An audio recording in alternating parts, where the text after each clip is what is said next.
it's a very interesting concept, and I honestly think that it could work. Well, time will tell, and not so very much time either. Will the Blue Perfect Royal Automobile Club Motorsports Association organisation and this superb, and Keke Rosberg has stalled his engine and is having a push start. You can see the air starter moving with him. That's bad news for Rosberg. They're moving off on the warm-up lap now, and drama right at the beginning with the Williams mechanics having to get behind Rosberg's car, give it a push to get it going.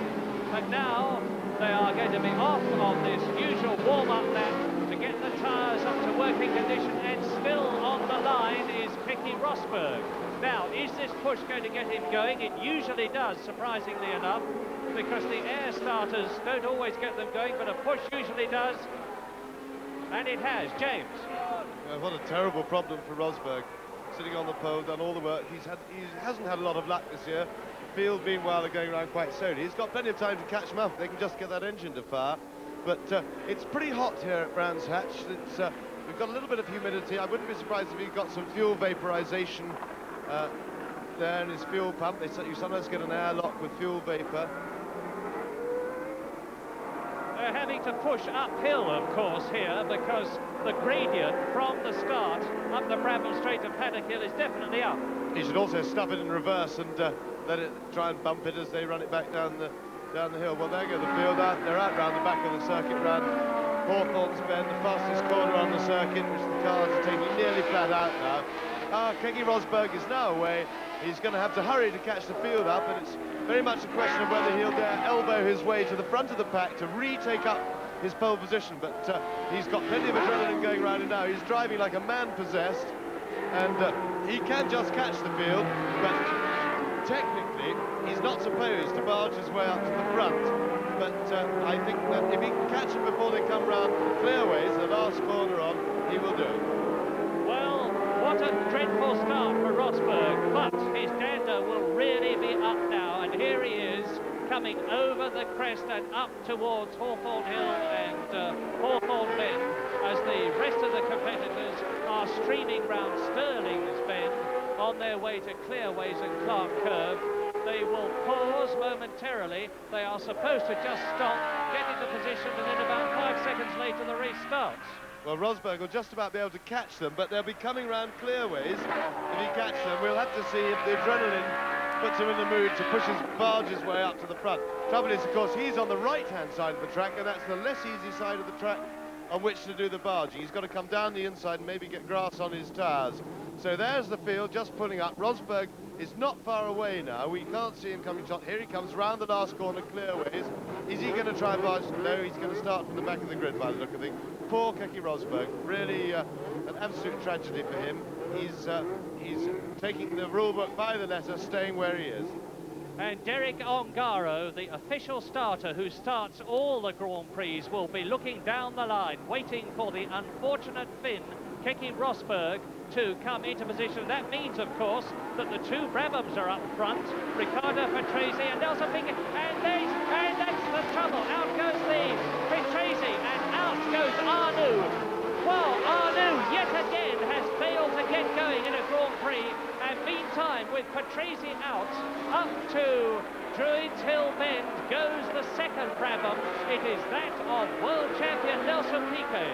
So massive drama right from the beginning. Rosberg fails to start. Out goes Patrese at the start, and out goes Arnoux, and so two of the turbos are out. And Lauda took big advantage of the mess at the start. They went straight up into second place from his fifth grid position, but really that was a tragic start. We got a wonderful race on our hands. We lost the poleman Rosberg, who's already up there. You saw him in shot there.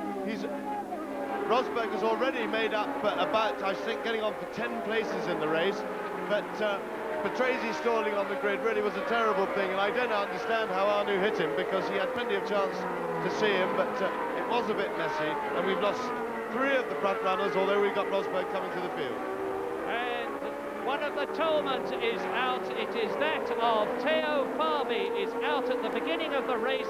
Teo Farby has failed to get his car up to Paddock Bend on the first lap, so already 3 of the 8 turbos are out of the British Grand Prix, and it is Piquet leading with Lauda second, and Pironi third, and De Angelis fourth, and Alboreto fifth. And I remind you that Nelson Piquet is running on low fuel, he's running on soft tyres, he is running on a special brake setup almost certainly, and what he is aiming to do now is to build up a 40-second lead so that he can come into the pits and, as Barry Gill and James were telling us, change tyres and wheels, top up with fuel and get away, and if he does that it will be a real breakthrough in modern racing. Well, the wheels seem to have fallen well so far for Niki Lauda. One car blowing a bit of smoke there. I couldn't quite see which one it was.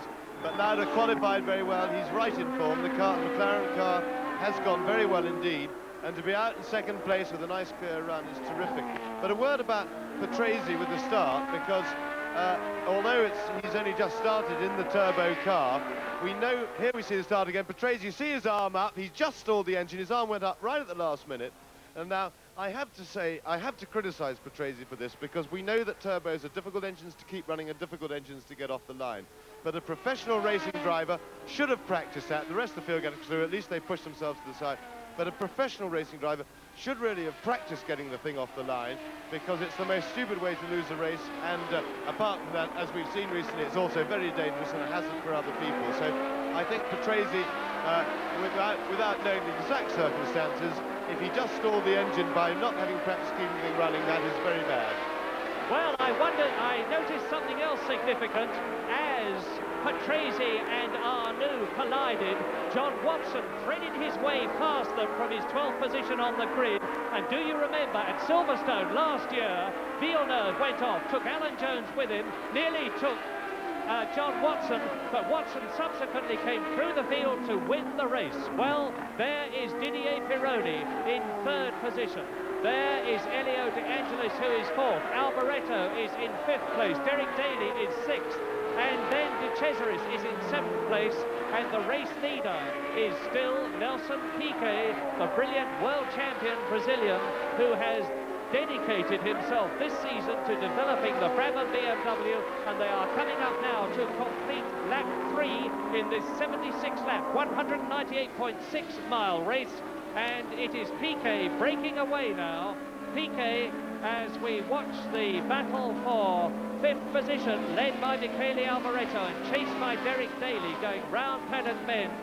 Nelson Piquet in the Brabham BMW turbocharged car, and it's Chico Serra. Chico Serra, the Brazilian in the Fittipaldi car, is out. You can see that the fire extinguishers are already being played on the Fittipaldi, and by the way, that is the F8 Fittipaldi and not the F9, and Derek Daly is past Michele Alboreto, the British Grand Prix, and coming up behind is De Cesaris, and well up there is Derek Warwick in the Tolman, and John Watson is off. My goodness, what a race this is. John Watson in the McLaren is out. So Rosberg is out. No, he's keeping, right at the beginning he stopped. Then out went Arnoux and Patrese. Out went Tolman. Out went Serra. Out went Watson. And you have just seen him walking in. And here is the race leader, Nelson Piquet, completing lap 4 as a bitterly disappointed John Watson walks home. And Piquet now leads as he goes into Paddock Bend. He's really streaking away from the field and building up that lead, and off goes yet another one I can't identify from here. It's Roberto Guerrero. I wonder what on earth is causing all these problems. James, do you have any point of view on why so many people are flying off? Well, that's mechanical, but I think Watson looked as if he'd spun because his car was parked sideways on. It didn't appear to be damaged. He may have spun and not hit anything and stalled it. Of course, we had a start line accident, but I think we just got the combination of... oh, look at that gaggle around Paddock Bend. They're all going around side by side. Well, we are now on lap 5, and in the lead, Nelson Piquet. Behind him in second place, Niki Lauda in the leading 3-litre car. Then in the Turbo Ferrari, Pironi third. De Angelis in the Lotus is in fourth place. In fifth position, just moved up, Derek Daly. And in sixth position now is De Cesaris, as we look at the two Talbots come over the crest. And by the way, Eddie Cheever is in the older, there he is in the JS17, followed by his team leader Jacques Lafitte in the JS19, and on lap 5 it is Piquet leading, and I will give you in a moment the time interval between Nelson Piquet and the second place man Niki Lauda. Piquet trying to break away, there he is, and the gap is 6 seconds after 5 laps. So Piquet is breaking away at the rate of more than a second a lap, and we understand that he's going to come in on lap 36 or 38 to do this tremendously exciting, we expect, refuel and tyre change, and by that time he needs to have a 40-second lead, so he's absolutely bang on target at the rate of rather more than a second a lap lead increase. And if he can keep that up, he's got a chance of winning this race. Lauda still second. Watch for the red and white McLaren.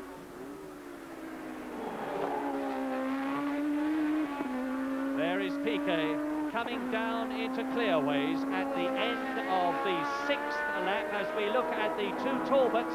Eddie Cheever in the blue and white JS17 leading his teammate Jacques Lafitte in the JS19. And Piquet is setting up an absolutely scorching race. We'll give you a lap time as soon as we have one. There he is, up to Druids. We are looking down on Druids from our new 170-foot high position, which gives, as you can see, a magnificent view of the race. And Piquet is in a class now of his own, not only by virtue of his driving brilliance, but because he is driving a car which is superbly set up, which is significantly lighter than all the others, which is on soft race tyres. And there goes Prost, followed by Patrick Tambay, followed by Giacomelli, and that looks like Jean-Pierre Jarier taking him on the right. No, it's not, it's Rosberg coming through the field. Rosberg. Yes, Keke Rosberg is about half a minute behind Nelson Piquet leading the race. He's just got clear of some traffic that was holding him up a bit, but I still think that Rosberg is a potential favourite for the race.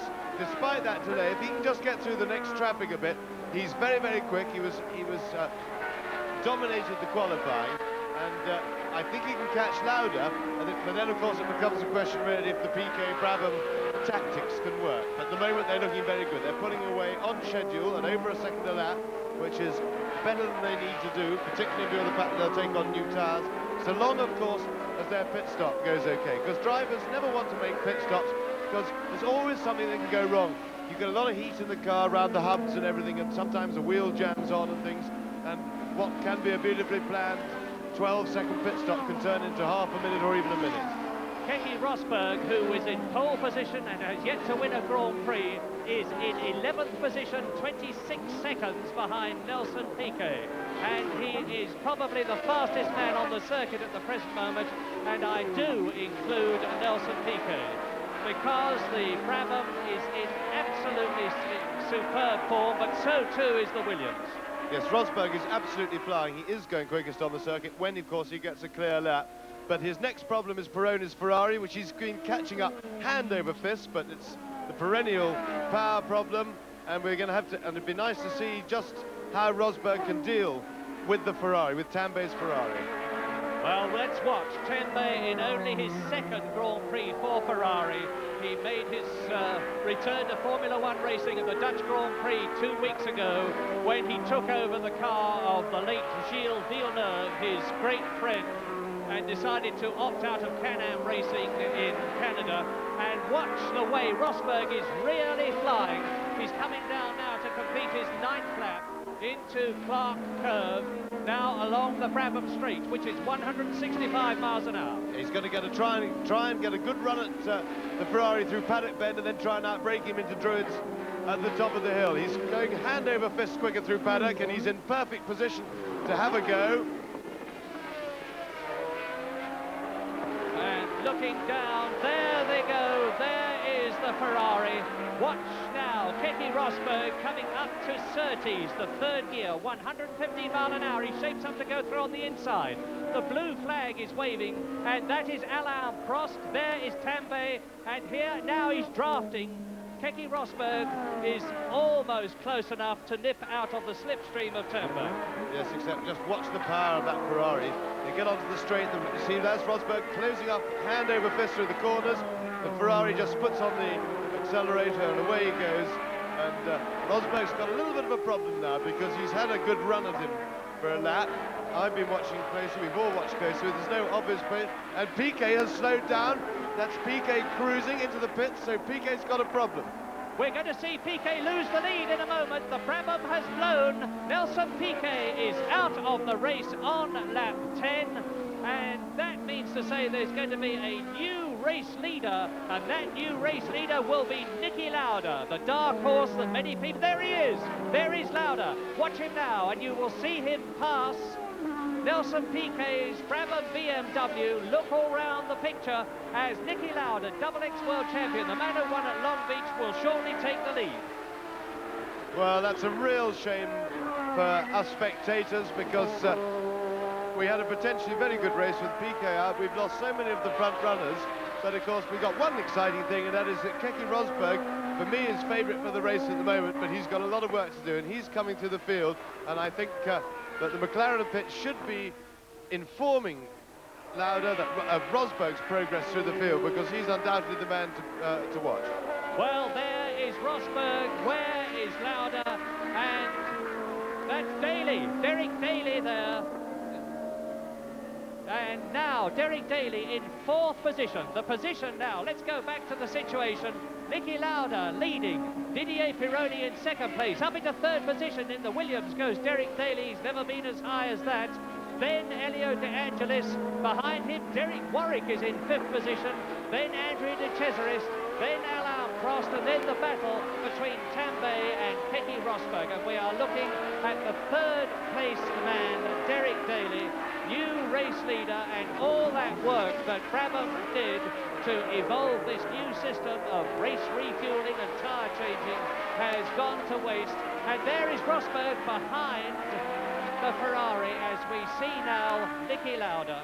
And it is Lauda leading, then behind him in second position Pironi, then Daly third, then De Angelis fourth, and then, joy of joys for British enthusiasts, Derek Warwick. So the Toleman in fifth position in a race, and all the work the Toleman have been patiently doing for 2 years, developing their car. Look at the Renault and the Brabham BMW part as Niki Lauda, the fox of Formula One racing, now on his 12th lap out of 76, goes on his way, the world champion 2 years, and there is Derek Warwick. Now, where is Warwick in relation? He's closing up on Elio De Angelis, and Elio De Angelis is in fourth position. Now, this is absolutely marvellous. I make no bones about it. It's great news. Absolutely, because they flattered in Zandvoort. The Toleman car was very, very fast there for the first time in its history. They hadn't done well in testing here at Brands Hatch, but they've obviously found something since then, because the car's going really well. And once he gets behind De Angelis on the straight, the engine's obviously giving a great deal of power, because he's been gobbling up cars on the straight. There he is, closing right up on De Angelis. I suspect he'll have to sit behind him now till possibly the top straight as they go past the pits. I would think that, oh, he's having a go here, and he's done it. Straight past. Well, that shows you the power of the Toleman on its new, narrow, very sticky and long-lasting Pirelli tyres. They've worked tremendously hard. There are Pirelli tyres, there are Avon tyres, and here's a replay. Now let's look at the Toleman passing De Angelis. Yes, pure power. They've got their chassis sorted out well. He was well through the corner then, and then they just give a little bit of squirt on that turbocharged engine, and that's the big advantage of the turbo. Meantime, Pironi and Daly are having a battle, and there they are battling for second position. We're looking at the scrap for second place. There is Pironi round Druids Hill Bend. Derek Daly in the Williams chasing him. Derek Daly from Dublin and Shuttlanger. He lives near Silverstone. And Didier Pironi, number 28, a double Grand Prix winner of 1982. But to liven that battle up, we have Derek Warwick now not very far behind and closing up. So we're hopefully going to get a three-way battle for second place. Warwick stand just behind him down the end of the straight. Pironi goes through, Daly goes through, and there goes Derek Warwick, and he's already pulled out a huge lead on Elio De Angelis, who's falling back a bit. Lap 13, and Nicky Lauda leads. Pironi second, Daly third. De Angelis is now behind Derek Warwick, who is in fourth position. Sixth is De Cesaris, seventh is Rosberg, eighth is Prost, ninth is Tombe. So Rosberg has got past Tombe and got past Prost. And there is Derek Daly coming up and going past the Renault and the Brabham, chasing Patrick Tambay into Paddock Hill Bend, 140 miles an hour, up Halewood Hill. Down through the gearbox, into second gear for Druids. Look down on it, watch the drivers at work as they accelerate away. Third gear here, now fourth gear, 125 miles an hour, and you're looking at the battle for second. On the right, the Ferrari of Didier Pironi, the V6, 600 horsepower, turbocharged car, being chased by the Brian Hart engined car of Warwick, which is behind Derek Daly. But Daly now is having a considerable job, and I can tell you that Keke Rosberg is now up into sixth position. He's really storming through the field. He's ahead of De Cesaris, and you see McLaren there, driven by Lauda, leading with the Ferrari second, the Williams third, and we're looking at them now. Then Derek Warwick in fourth position in the Tolman. De Angelis fifth. Keke Rosberg is in sixth position, and it's a great British Grand Prix. Pironi and Daly. Well, Derek Daly, having got his way through the field, is now going to have a considerable problem to catch, let alone get past Didier Pironi, because Didier is driving the Harvey Postlethwaite, Dr. Harvey Postlethwaite designed Ferrari with its turbocharged engine, and Harvey Postlethwaite is here himself to supervise the setting up of the Ferrari with its new full rod front suspension, which has copied that of the Brabham, which has had it for many, many years. But it's handling beautifully, and now Derek Daly is getting into a situation where he could challenge Pironi for second position. Daly, 29 years old, it's his 43rd Grand Prix. The man who has driven so many Formula One cars. He's driven for Ensign, Hesketh, Tyrrell, March, Theodore, and now Williams. And he's taken the place of Carlos Reutemann in the Williams team. And Williams, of course, and we haven't yet said hello, and I'm sorry to our many thousands of viewers to Channel 9 in Australia. And you're watching, as you so very often have in the past, the Williams, the car that Alan Jones took to World Championship victory, now being driven by Derek Daly in a great, great drive.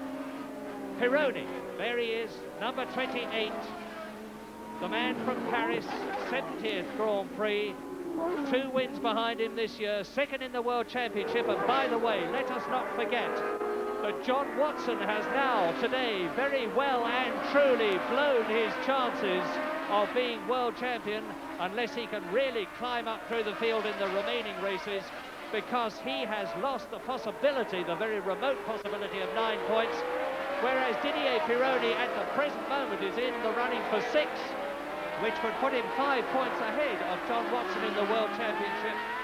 And there, we haven't seen him for some time, and we are now on lap 16 out of 76, with therefore 60 to go. The brilliant Nicky Lauda, who patiently set up his Marlboro McLaren over the last 2 days, worked away at the Michelin tyres, choosing the right compound, getting his suspension settings right, working with Ron Dennis and John Barnard, the McLaren team leader and the car designer, and it looks as though Lauda's enormous experience, because he is in his 122nd Grand Prix now after 14 years, and is paying off. And if Lauda finishes in the points in this race, he will become... And then is Rosberg going into the pits. Keke Rosberg, lap 17 into the pits.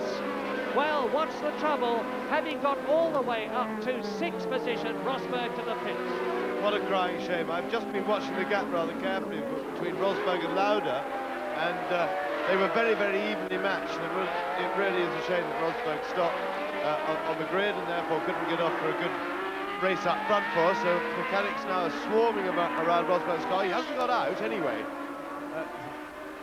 He's on the jacks, and yes, he's going out again. They're just holding there. He's got the engine running. Patrick Head gesticulating on the right. That's the car designer.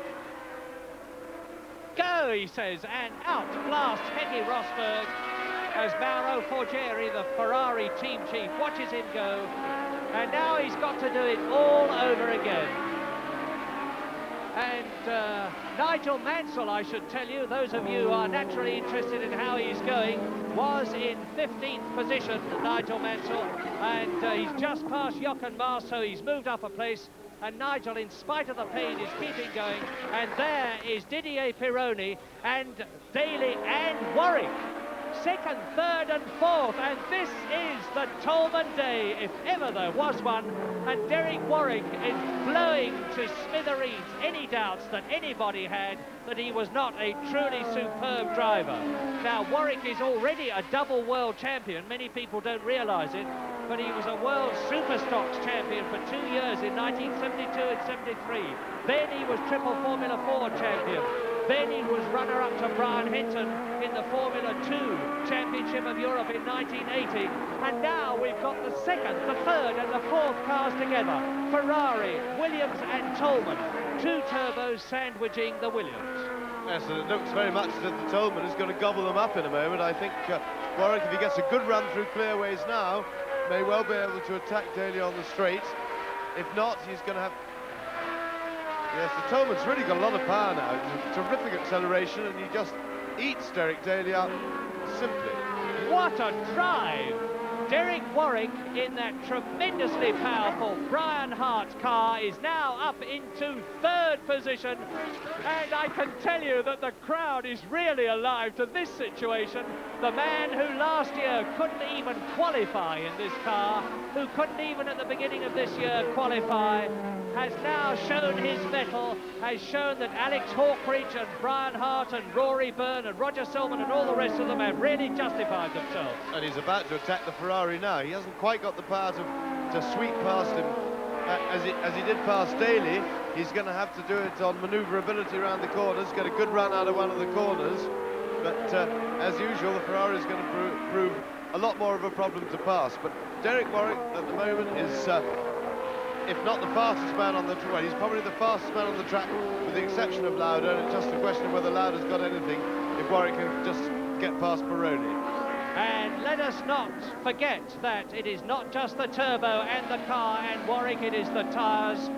And now the Goodyear-tired Ferrari being chased by the Pirelli-tired Tolman, and there is Derek Warwick, and there is actually a new Tolman chassis being designed. The Tolman people acknowledge that the chassis now is not up to the engine, so heaven help the opposition when the new car comes out expectedly for the Italian Grand Prix at Monza in September. Yes, I'd take the other attitude, Murray, and say if I were them, I'd stop building the other chassis. This one seems to have really got it together now, and without any doubt their Pirelli tyres are working very well. And Warwick is now in perfect position to have a go at the Ferrari, but funnily enough, the Ferrari just seems to have a very slight edge on power, and he needs to be right on top of him to get past into Hawthorne, so he's coming to the problem.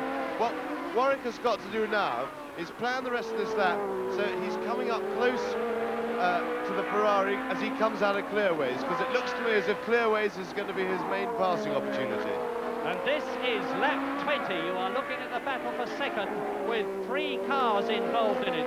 Pironi has the place. Warwick is third. Daly is fourth. Behind them, De Angelis is fifth. De Cesaris is sixth. And this was where Warwick started to gain on the Ferrari on the last lap. He couldn't do it again. I've just noticed, Murray, irrelevant to that, a pointer to possibly why Rosberg pit stopped, because Daly's left rear tyre looks to be slightly marked up. And it appeared that if they changed anything, they changed the rears on Rosberg's car. So maybe, particularly with the way he was charging through the field and throwing the car about all over the place, which he does anyway, Tolman is well placed there. He's having a go, but he's going to have to get very quickly round out of the slow corner here to get a good run down the straight. And he is. He's coming right up behind. He's getting too close too early, actually. He just leave it off because it's very difficult overtaking into Hawthorns.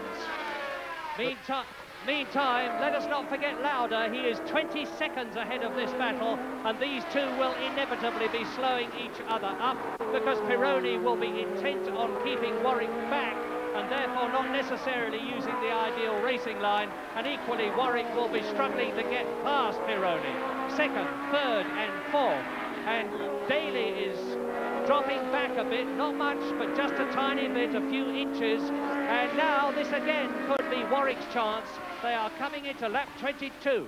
Yes, Warwick was perfectly placed coming in, but he didn't get the power on quite early enough out of Clearways, because this, I think, to get a good run through Clearways corner and then pass on the top straight here is his ideal opportunity. He's gone a little bit wide, a little bit of a mistake there by Warwick. Doesn't matter, he'll catch it up. Daly's not quite close enough to take advantage of it, although nearly.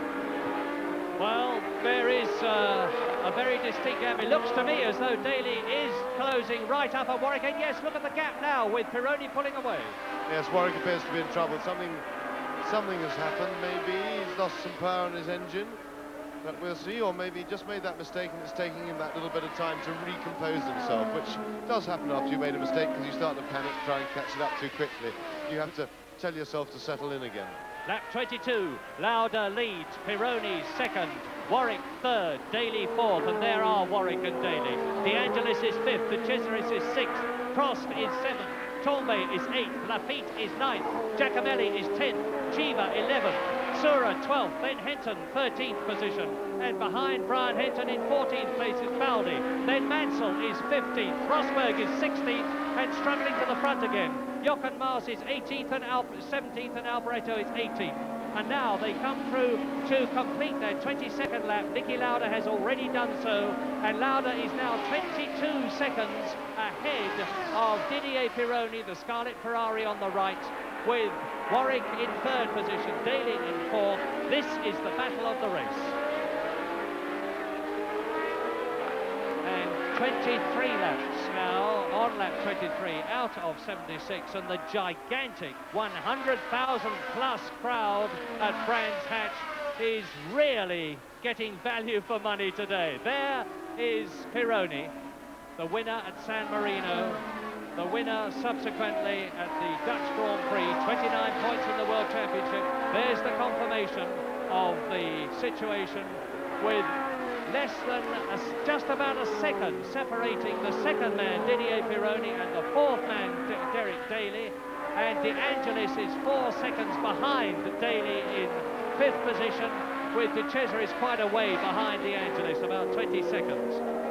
So it is McLaren leading, Ferrari second, Tolman third, Williams fourth, Lotus fifth, Alfa Romeo sixth, Ferrari seventh, and Alain Prost Renault in 8th position and out of the points. And that means to say that McLaren, who are doing extremely well, like leading the Manufacturers' World Championship, are currently consolidating their position because, of course, Niki Lauda is driving a Marlboro McLaren, and once again, Warwick is right up with Pironi. And they are closing up on somebody to lap him, and I will identify him as soon as I see closely who it is. Here he comes over the crest of the hill now, and it is Jochen Maas. Jochen Maas. Now Jochen knows enough to keep out of the way of Pironi, and Pironi is going to be taken, or is he, by Derek Warwick? Well, Pironi will have to play his cards very carefully here. He's got to choose the moment to pass Maas.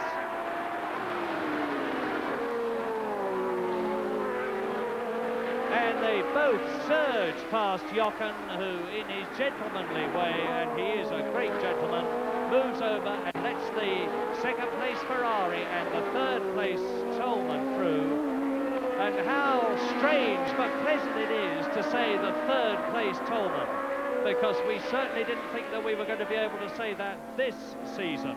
But Derek Warwick holding a superb third place as they stream through to complete lap 24 into Paddock Hill Bend, up Halewood Hill,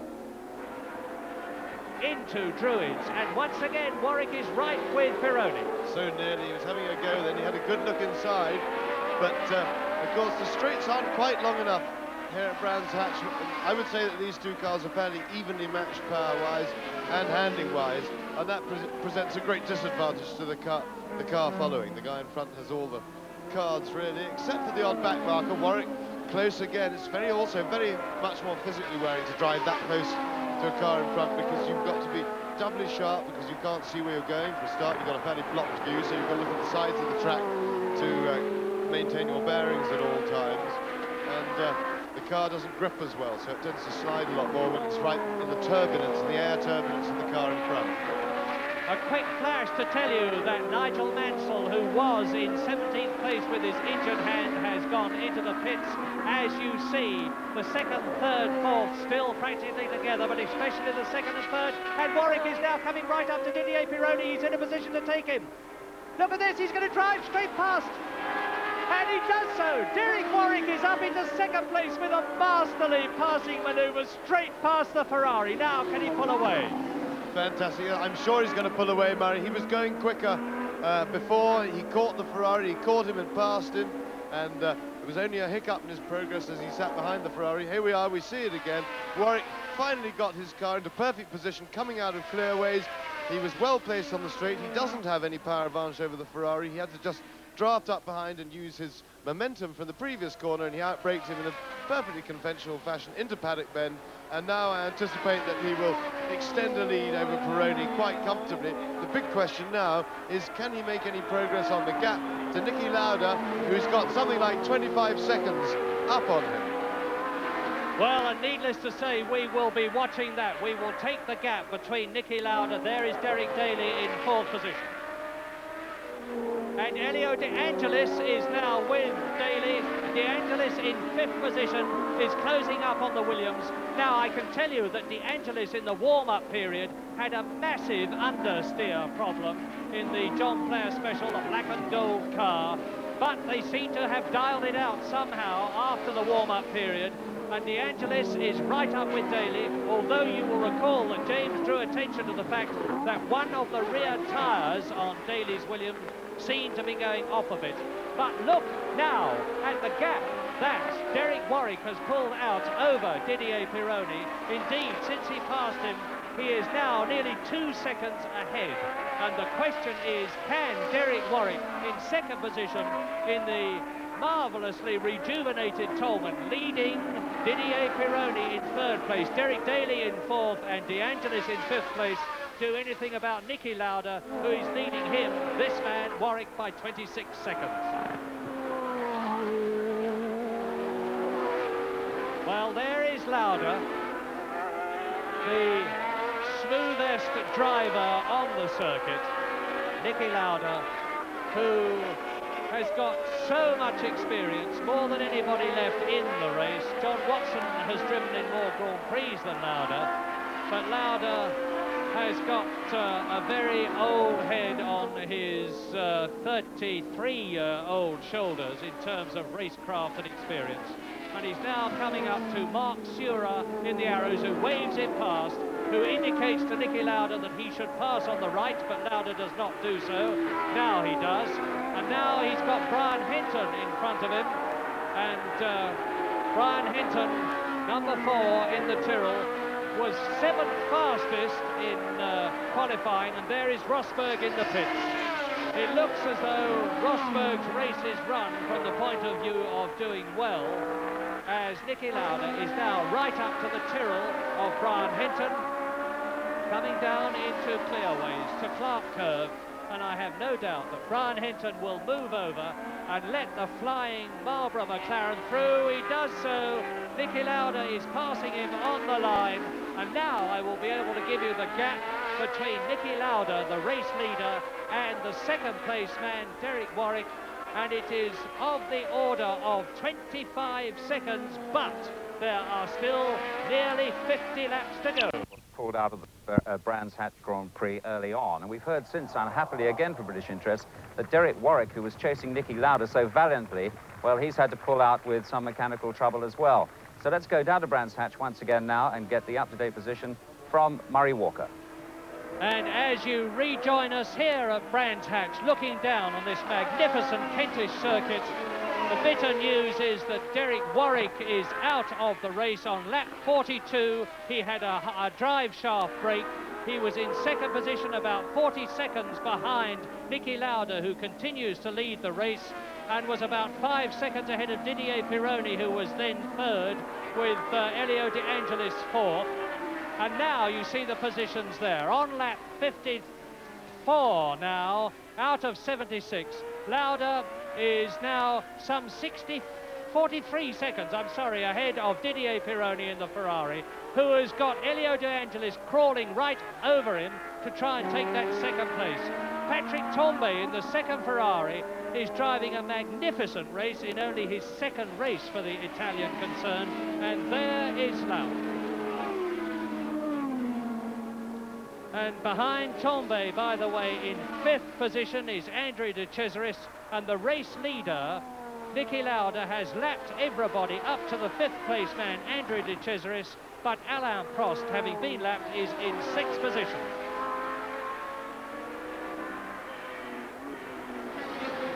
Well, John Watson, this has not been a good day for British heroes. We've just seen poor Derek Warwick go out, but of course, although he's lost second place, you've lost first place in the championship if the race stays like this. What happened?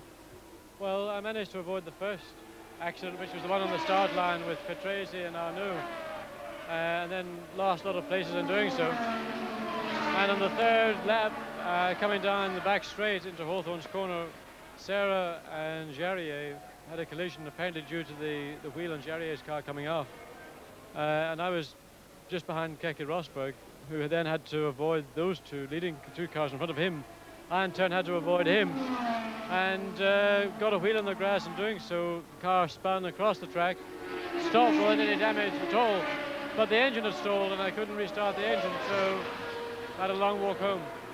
John, it must be a bitter disappointment for you after a day that promised so much, particularly as you say your car is completely undamaged and just wouldn't start. Well, it's been a frustrating weekend one way and the other, and the race started off not very well, first of all, and it didn't finish very satisfactorily either. And the only good thing I can say is at this stage, Nicky Lauda, my teammate, is leading the race, and he's going to take 3 points away from Pironi if he stays in second place, so I have to thank Nicky for something. John, let's hope he does. Thank you for talking to us, and better luck next week. Thank you, Barry. Lap 56, Nicky Lauda leads by 42 seconds from Didier Pironi, and here is the action, because thundering along behind Didier Pironi, number 28 in the Scarlet Ferrari, the man who is now leading the World Championship if he finishes this race in the first six, is Elio De Angelis in the black and gold John Player Special. De Angelis in third position, and he's less than a second behind the Ferrari, and he is some 17 seconds ahead of Patrick Tambay in the Ferrari, who is in fourth place. In fifth position is Andrea De Cesaris, and sixth and lapped is Alain Prost. Seventh and lapped, of course, is Bruno Giacomelli, and there is the gap between Didier Pironi, who is second, De Angelis, who is third, 1.1 seconds, and De Angelis, I think, will be able to close up on Pironi. He has done so several times in the past. Pironi coming up to lap Marc Surer, the Swiss driver in the Arrows, who is in 12th position. There's a lot of lapping going on all round the circuit now, but this is the excitement and the drama on the circuit. The battle between Didier Pironi, number 28 in the Ferrari, and Elio De Angelis, the Italian, in the John Player Special for second. It really does look, James, I think, as though De Angelis is not going to be able to make up that gap. Yes, he's certainly been trying hard enough. He's had plenty of very few opportunities, but plenty of time to do it, and he let Rosberg through to let Rosberg have a look to see if there was a way around. Rosberg was unable to pass the Ferrari, and that was always a problem with an extra power here. There we see Niki Lauda cruising around very comfortably. He's got a comfortable lead. He's letting it just melt away a little bit just in order to preserve himself and his car, saving the equipment. He's still got 40 seconds or so on Pironi, and meanwhile, anyway, Pironi is well busy with his battle fending off De Angelis. And behind these two, with De Angelis in the Alfa Romeo look-alike to the Marlboro McLaren behind him, Eddie Cheever in the JS17 Talbot has caught and passed Bruno Giacomelli and taken 7th place from him. So on lap 59 now, it is Niki Lauda leading, Didier Pironi second, Elio De Angelis third. In 4th position it is Tombe, in 5th position it is De Cesaris. Lapped in 6th place is Prost. Then in 7th position it is Eddie Cheever. In 8th position it is Bruno Giacomelli.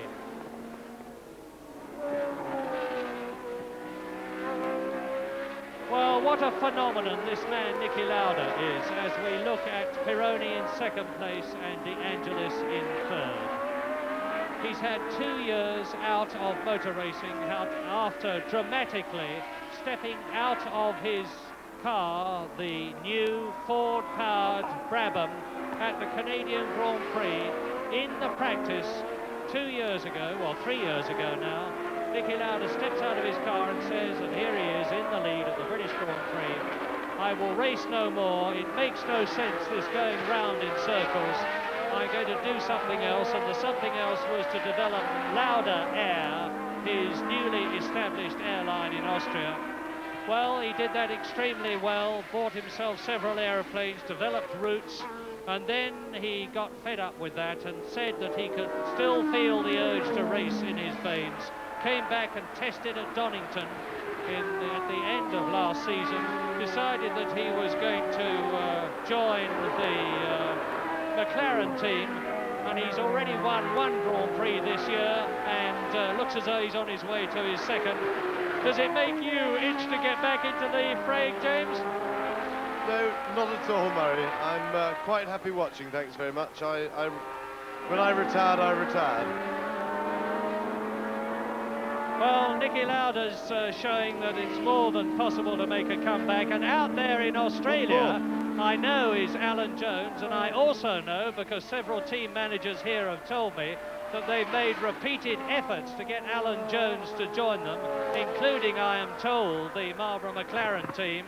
And I wonder if Niki Lauda's tremendous success, notwithstanding the fact that Alan himself is leading a championship in Australia and no doubt enjoying things in his farm in the state of Victoria, I wonder if it makes him itch to get back. But anyway, back to the British Grand Prix.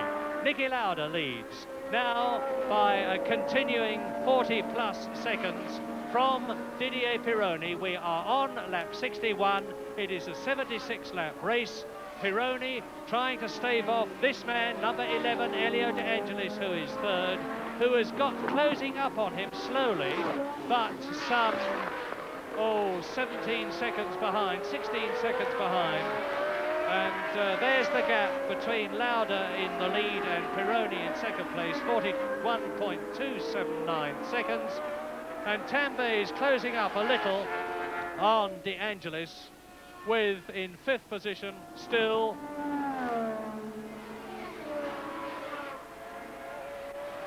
yes, Pironi of course is going to be into the lead of the World Championship, and I am frankly, as I talk to you, doubting the accuracy of the readout information I'm getting on the gap between Niki Lauda, who is leading, and Didier Pironi, and I'm therefore going to follow the old-fashioned expedient: if you want something done properly, do it yourself, and find out what the gap between Niki Lauda, the race leader, and Didier Pironi is myself. But there is the gap between the second place man, Didier Pironi, and Elio De Angelis, 1.492 seconds. And I promise you that that is right to the nearest 1,000th of a second, or was at that point. But how is Lauda doing in relation to Pironi? It is lap 62. Lauda leads, that's for sure, on his way to his second Grand Prix victory of 1982 and on his way to his 19th Grand Prix victory in his long and meritorious career. Pironi still holding off De Angelis. Tombe still in 4th position. Daly still in 5th position. And as Niki Lauda goes through, I can give you the news that Niki Lauda is definitely slowing down. We've consistently had the information that Niki Lauda was 40 seconds ahead of Didier Pironi. Well, there is Pironi coming out of Stirling's ahead of Elio De Angelis. It is 18 seconds since Niki Lauda went past me. There he is. Now, De Cesaris, I notice, is not pulling away, is not being pulled away from by Niki Lauda, if you follow me. And there is Pironi through, and the gap now between Niki Lauda, the leader, and Didier Pironi is 37 seconds. So the information was not all that much awry, but the fact is that Pironi is gaining. Yes, I think Lauda's just doing his usual winding down act to bring the car in as easy and comfortable as he can. There doesn't appear to be anything wrong with it, and on that gap you couldn't say that that's as yet any cause for alarm. Well, let us hope from Nicky's point of view that that is right. Meantime, the battle for second continues. The Renault of René Arnoux, the Brabham BMW of Riccardo Patrese still stand forlornly just past the finishing line as round Druitt Hill Bend into the descent to Graham Hill Bend and onto the left-hand at Surtees at 115 miles an hour. There's Prost, there is Brian Hinton, so it was Alboreto that went out. Here is Niki Lauda, number 8 from Hof near Salzburg, where he has an absolutely magnificent home. Pironi goes through, and now Pironi has very definitely, there he is, consolidated his second place because he is 3.3 seconds ahead of Elio De Angelis, who is in 3rd position.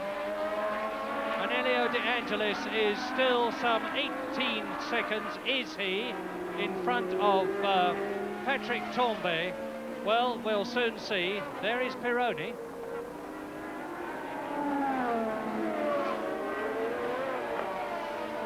And Patrick Tombe, as Pironi goes round Hawthorne Bend, comes out of Surtees, and there is Elio De Angelis into the right-hander at Dingledale Corner.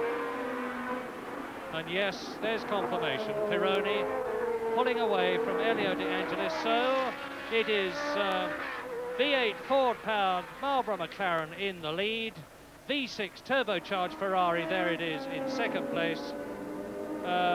Yet another Ford V8 in 3rd place, that of Elio De Angelis. It would be wrong to say that the race is wildly exciting at the moment. It is certainly extremely interesting, and particularly from the point of view of motor racing enthusiasts. And I must congratulate Patrick Tombe, who has driven and is driving a magnificent race. There's Lauda.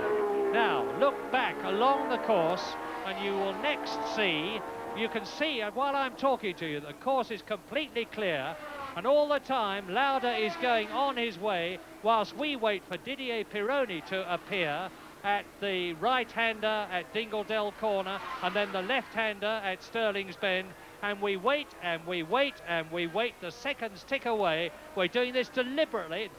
There's the Alfa Romeo. Now behind them, there is Pironi, and then about 2 seconds behind him is Elio De Angelis. So having sat there and watched your screens, you know exactly what the time gap is between the leader, Niki Lauda, the second place man, number 28, Didier Pironi, and what a season Pironi is having. He may not be winning the British Grand Prix, but he finished 6th in Belgium. He finished 1st at San Marino.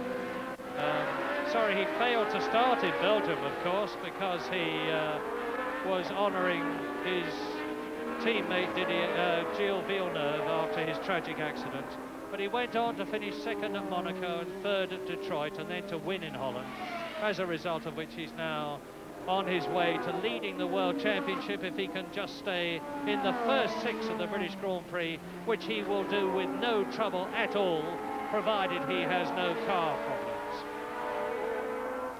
And I told you a little while ago that Eddie Cheever had moved up to 7th place. Well, he's now moved out of the race altogether. He's disappeared off our lap charts as we watch Pironi, and on lap 766, with 9 to go, including the one that they are on.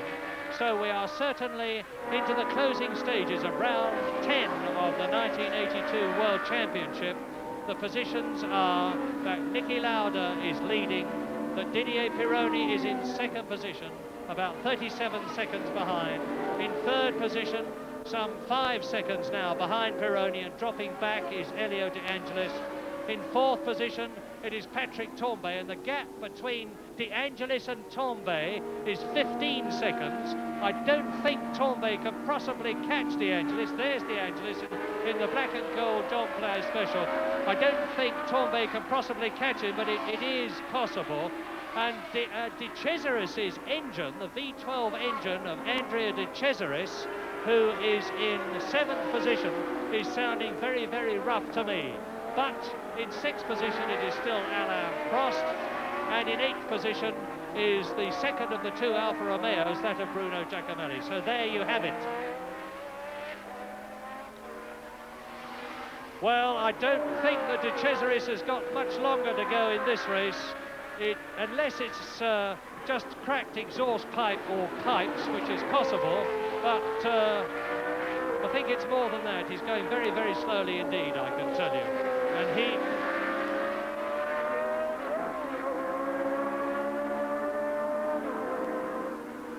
De Cesaris.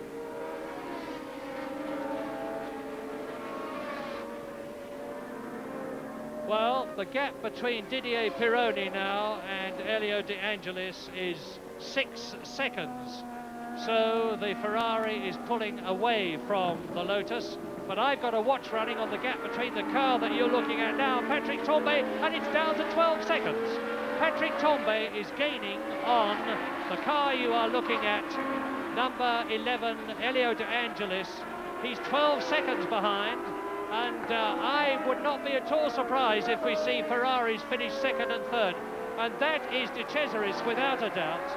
There is, I said his engine was rough, and sure enough, on lap 69, out of the race goes De Cesaris. So people who are no longer in this British Grand Prix include Keke Rosberg, René Arnoux, Riccardo Patrese, Teo Fabi, Chico Serra, John Watson, Rosberg, of course, we've seen going to the pits, Derek Warwick, and now Andrea De Cesaris and Roberto Guerrero. Now this is the interest, because Patrick Tambay, the man about whom I have said so much in his 52nd Grand Prix for Ferrari, is definitely gaining on Elio De Angelis. I gave you the gap as 12 seconds on the last lap. I've got a stopwatch running. There is Patrick Tambay going through to complete his 68th lap, and he is now a time of 10 seconds behind Elio De Angelis. So Patrick Tambay is gaining at the rate of 2 seconds a lap on Elio De Angelis. This is lap 70, so he could catch him before the end of the race and take 3rd position. And that would be a magnificent drive if he did that thing. On lap 70, Lauda leads, 38 seconds now the lead. De Angelis 2nd, sorry, Pironi 2nd, of course, De Angelis 3rd, Tambay 4th. Then in 5th position behind Tambay is Alain Prost, In sixth position is Bruno Giacomelli now. The Alfa Romeo is almost up into the points. In fact, he is up into the points, and that's the first time that Bruno Giacomelli has been there for a very long time. He has no points at all yet this year, and this is the 10th Grand Prix when all is said and done. There is Prost, 5th place.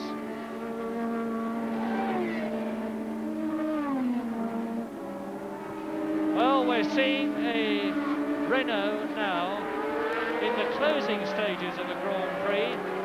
And I have to say, with absolutely no malice, that is the first time that we've seen this for one reason or another. Sometimes driver error, sometimes car problem, for a long, long time.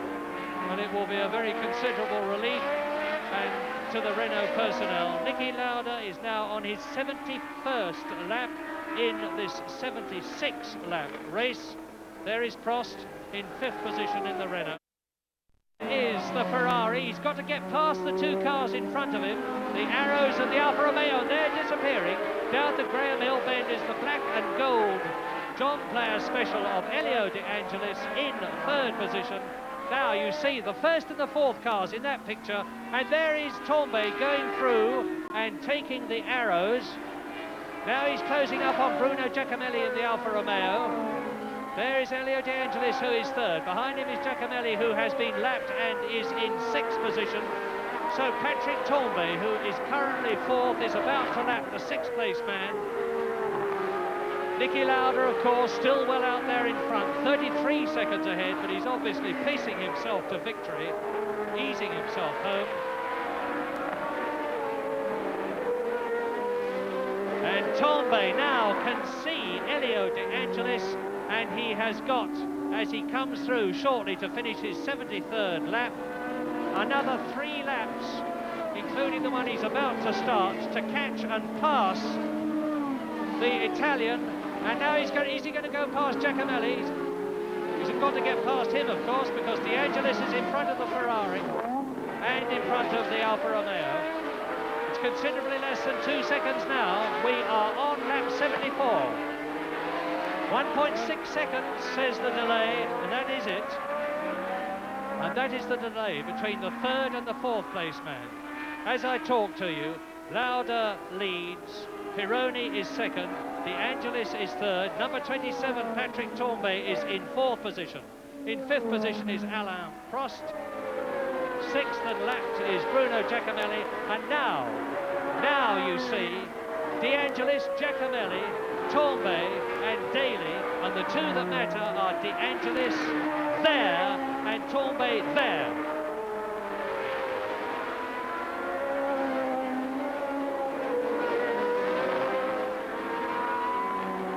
Prince Charming, they call him. Patrick Tombay, the French journalists, they call him Prince Charming, and rightly so. Enormously good-looking, tremendously personable, and a really nice man, and a really superb driver, as he's showing us. They're going into Paddock Hill Bend now. This is lap 75, the last lap but one. That's the race leader, Niki Lauda. 32 seconds now. He's sitting in the cockpit there, just taking things easy by his standards, getting everything right.